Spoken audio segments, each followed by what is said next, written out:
Dans le prochain épisode d'Ici tout commence, Lisandro tente un coup de poker dans le dos de Tessier.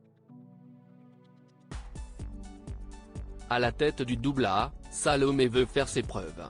Les cours de cuisine made in Hortense divisent.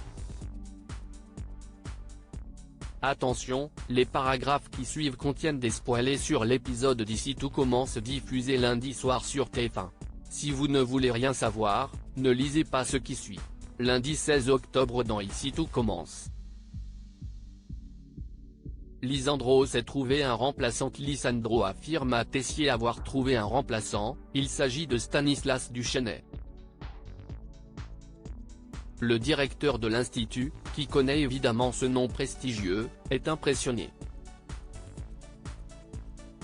Lisandro confirme son arrivée en fin de journée. Tessier, Myriel et Inesta réunissent la plupart des élèves au double A.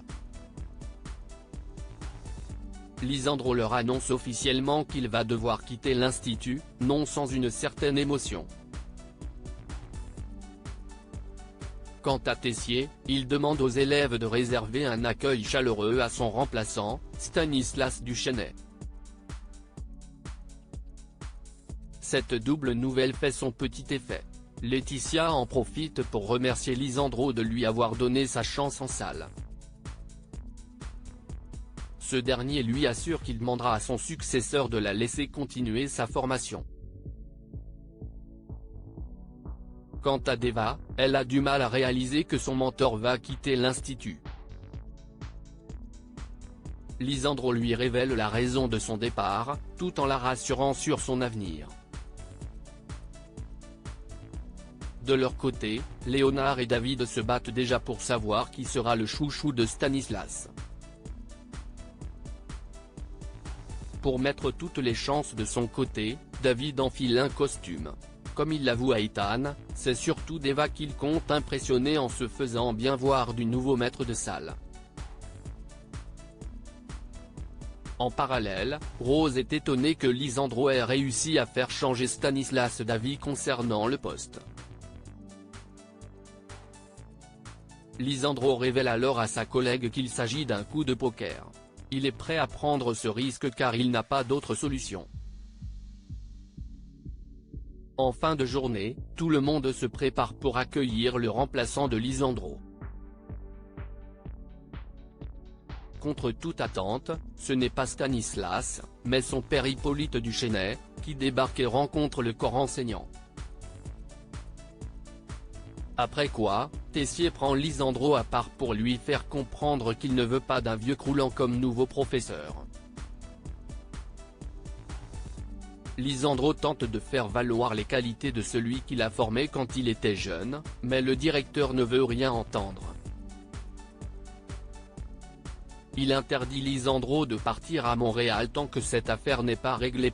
Les méthodes d'Hortense divisent pour son cours aux premières années. Hortense demande aux élèves de faire une omelette. Certains élèves sont dubitatifs, notamment Malik et Jim. Hortense explique toutefois qu'ils seront jugés sur la créativité dont ils feront preuve à travers ce plat, simple en apparence. Pénélope décide de jouer le jeu. À la fin du cours, Hortense note que Pénélope manque de technique, mais qu'elle sait faire preuve de créativité. Tout l'inverse de Malik. Hortense explique justement aux élèves qu'ils vont devoir apprendre à allier technique et créativité.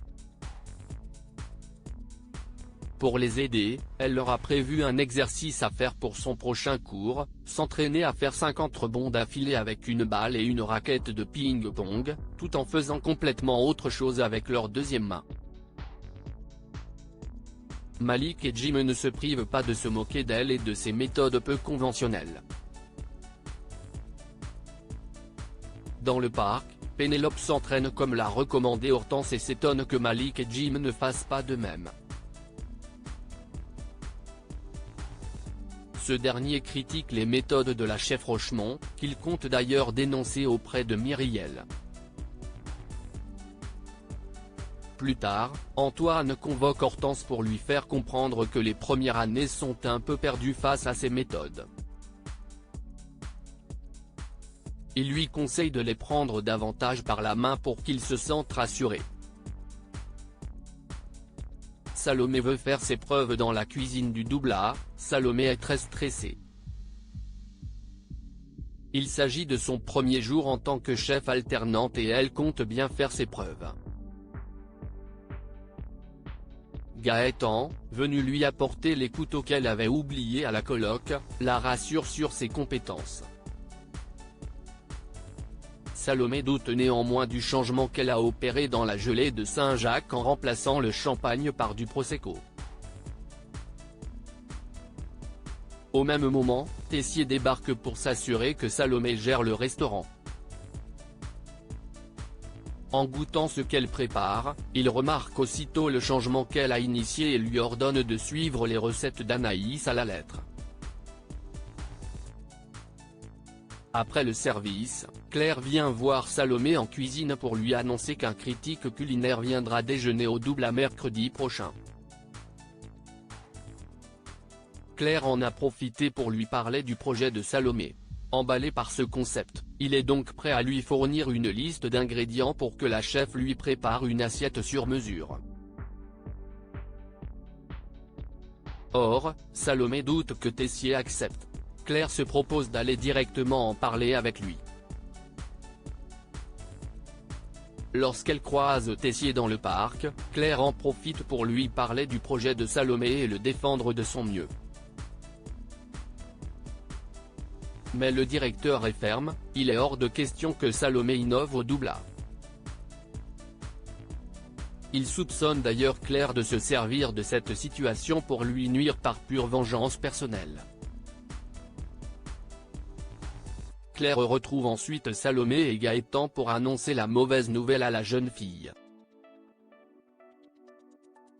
Alors que Salomé est prête à baisser les bras, son petit ami l'encourage au contraire à prouver à Tessier qu'il a tort. Il lui suggère de désobéir au directeur en préparant une assiette sur mesure au critique culinaire qui finira par sortir un excellent papier sur elle et le Doubla. De quoi faire une bonne publicité à l'Institut. Claire abonde dans le sens de Gaëtan.